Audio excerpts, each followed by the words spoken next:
After a surprising run to the Eastern Conference Finals in 2021, the Atlanta Hawks didn't just take a step backward last season, but they finished as the number 9 seed before actually needing to sneak past the Cleveland Cavaliers in order to make the playoffs. Rightfully so, the Hawks front office have repeatedly stated that they wanted to be more proactive and less complacent in terms of roster building after last season's letdown. And true enough, the Hawks just made the biggest splash of the 2022 NBA offseason so far by trading veteran forward Danilo Gallinari together with 3 future first-rounders and a pick swap to the San Antonio Spurs in exchange for 25-year-old two-way All-Star guard Dejounte Murray. While Dejounte Murray, to begin with, is an excellent young player who has consistently boosted his scoring average every season of his career, from only around 3 points per game as a rookie to a career-high 21 points per game last season as a first-time All-Star for the Spurs. What even makes that more impressive is the fact that Dejounte accomplished that while also leading the NBA in both steals and deflections per game last season.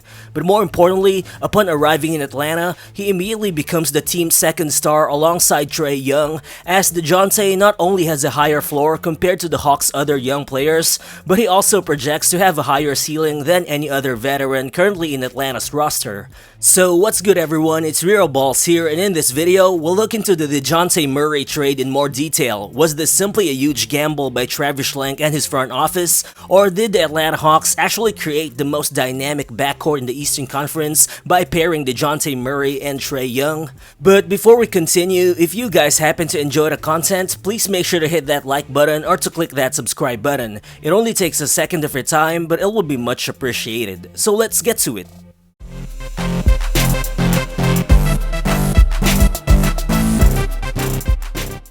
Last season, Dejounte Murray was the only player in the NBA to average at least 21 points, 9 assists, and 8 rebounds per game, with Luka Doncic and James Harden being the only 2 other guys coming pretty close to averaging those all-around numbers. Well, those are Dejounte's basic stats, but even the advanced metrics tell us a lot about his high-impact type of play, as overall, looking into the NBA's estimated plus-minus statistic, which metric is considered one of the most advanced tools in terms of measuring a player's two-way impact, Dejounte's plus 3.7 EPM rating was actually the 20th highest in the entire NBA in 2021 to 2022. So even without diving too deep, I think we can expect Dejounte to bring lots of things on the court for the Atlanta Hawks. But specifically looking at things in a team context, I think the most obvious area that he can improve for Atlanta right from the get-go is their team's defense. Last season, the Hawks just couldn't stop opponents from attacking the paint, nor were they able to force them into taking tough shots,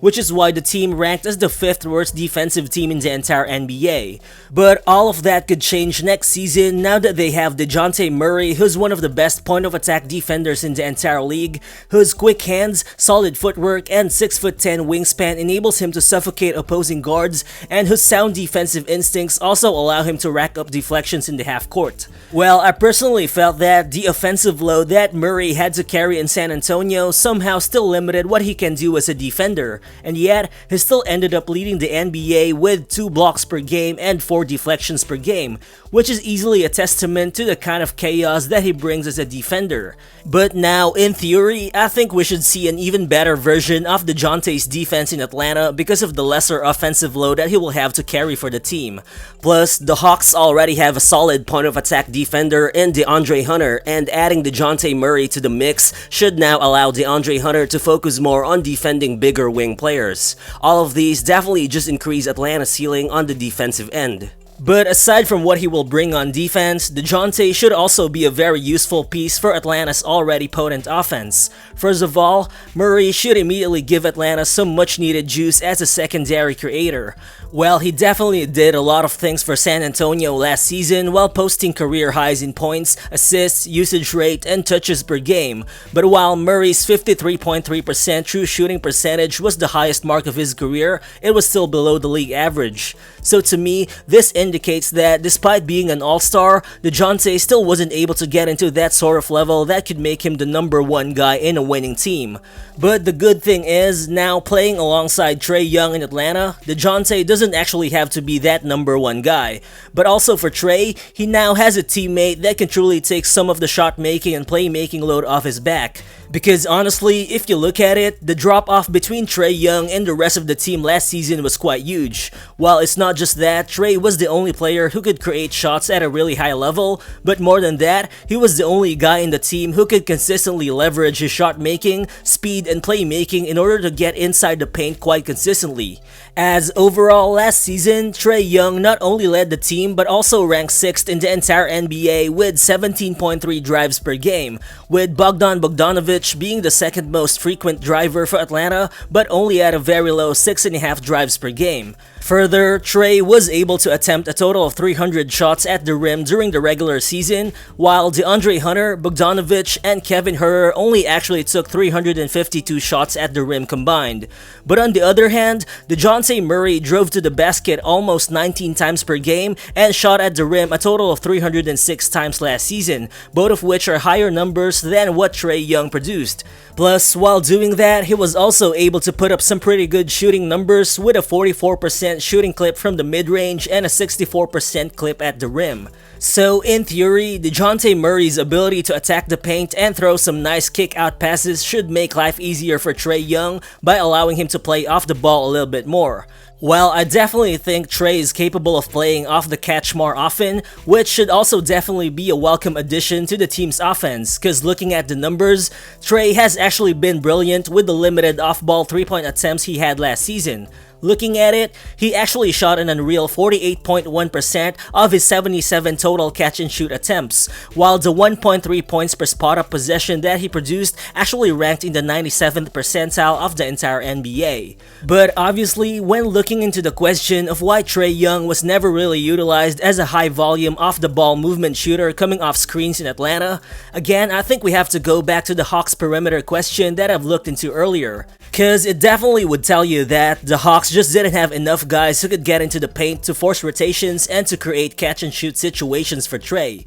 But now, with Dejounte Murray coming into the team as a high-level ball handler and playmaker who's capable of leveraging his size and shot making when driving to the rim, the possibilities just open up for Atlanta in terms of exploring what kind of threat Trae Young can actually become as an off-ball shooter. But on the other hand, while the arrival of Dejounte Murray should open up a lot of things for Atlanta's offense, there are still definitely questions to be answered on that end in terms of how he'll really fit alongside Trae Young. Well, the thing is, Trae and Dejounte are both heavy on-ball operators. Last season, Trae Young's 8.7 second average possession time with the ball in his hands was the third highest in the entire NBA, only behind Luka Doncic and James Harden. And now, he'll be joined by Dejounte Murray, who also ranks number 6 in that category. Well, without a doubt, Trae Young will still have the ball in his hands most of the time, and Dejounte Murray shouldn't carry as much playmaking and shot-making load that he had in San Antonio. But based on the numbers, I think there are really questions as to whether or not Dejounte can really be effective off the ball.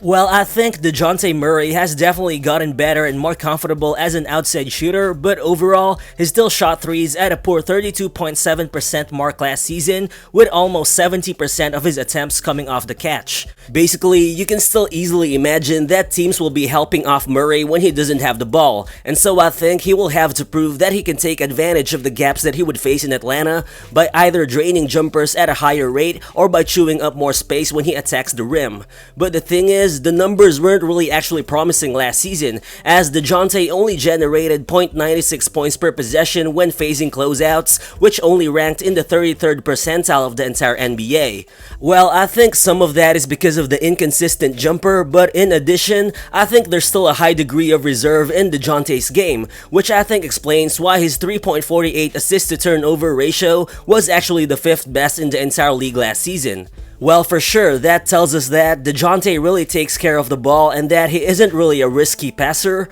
but for a guy like him who averaged the 6th highest possession time with the ball last season, I think his conservative habits as a playmaker causes him to scan the floor a bit longer or to display some indecision in the half court. So I think the bottom line here is that stashing Trae Young as a weak side player would only work if Dejounte Murray allows his own aggression and creativity to take over when he has the ball in his hands, because only only through that would he be able to get the ball to Trae Young at the right places on the floor when needed. And I definitely expect Dejounte to adjust accordingly now that he's actually part of a really dynamic backcourt instead of being the number one guy that he was in San Antonio. Plus, overall, despite all the questions about Trae Young and Dejounte Murray's fit, this trade was still a big win for the Atlanta Hawks because ultimately, Dejounte Murray should immediately help the team address their perimeter defense and secondary shot-making issues. Well, some people think Atlanta did overpay to acquire Dejounte Murray, but I guess you can't really blame the Hawks front office, because Dejounte is probably one of the few players in the NBA who could currently address the team's issues while being on a very reasonable contract at the same time.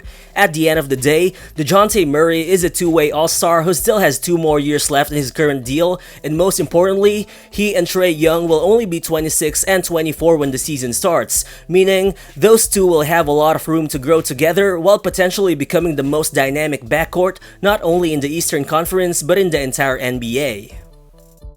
So how far do you guys think this Trae Young and Dejounte Murray tandem take the Atlanta Hawks next season? Feel free to share your thoughts in the comment section below, and again, if you're new to the channel, please consider subscribing as well. Again, this is Real Balls, and I'll see you on the next one. Peace.